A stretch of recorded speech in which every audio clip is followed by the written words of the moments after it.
Gold prices lower today, down by about 10 bucks, but still hovering around that 1800 level. In fact, 6 out of the last 7 sessions, we've traded on both sides of the 1800 level, including today. So we did settle below it, but again, we continue to dance around. It reminds me a lot of what we saw back in July when the market was kind of waiting and waiting and waiting, and then boom, in early August, we saw that big flash crash lower. And it doesn't mean we're going to see another flash crash in the weeks ahead. But certainly the market is coiling, kind of waiting for a catalyst event to come.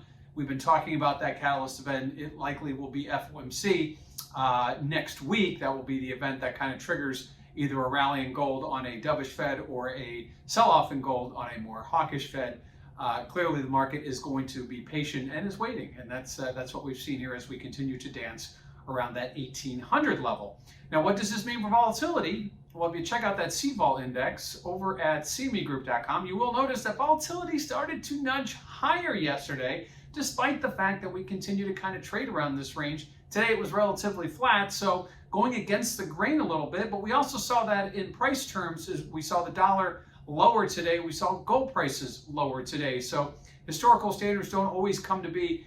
Clearly the market's going to have a few hiccups. We saw that today. We see it with higher volatility despite the fact that we hold this range and continue to trade at 1800, just like when we see the dollar down, we see gold prices down. It doesn't always end up perfect the way it's in the textbook, but clearly the market is waiting for something to happen. And again, it looks to me like it will likely be FOMC.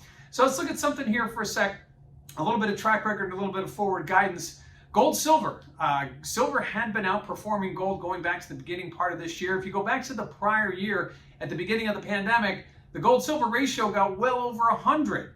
And then it came way back into the low 60s as we got through the pandemic and into 2021. Now we're seeing it creep back higher. Really since mid-July, gold has been outperforming silver, seeing that gold-silver ratio move from 70 to 75. However, if you look at the crypto, look at the Bitcoin to gold ratio, that has been underperforming. So a lot of moving parts there. Ultimately, what it really means is silver's underperforming, gold is doing okay, and crypto seems to be doing the best. But at this point, it's all going to come down to what happens next week at FOMC. What will the Fed say? Will they start talking about tapering or talking about tapering? Will they project a possibility of some kind of shift in policy later on in the year or early 2022? All those questions aren't going to be answered next week when the Fed meets, but hopefully they'll give us some guidelines as to where they stand based on the economy today. There seems to have been a lot of fear that growth numbers weren't going to outperform or at least be as high as they previously were thought to be.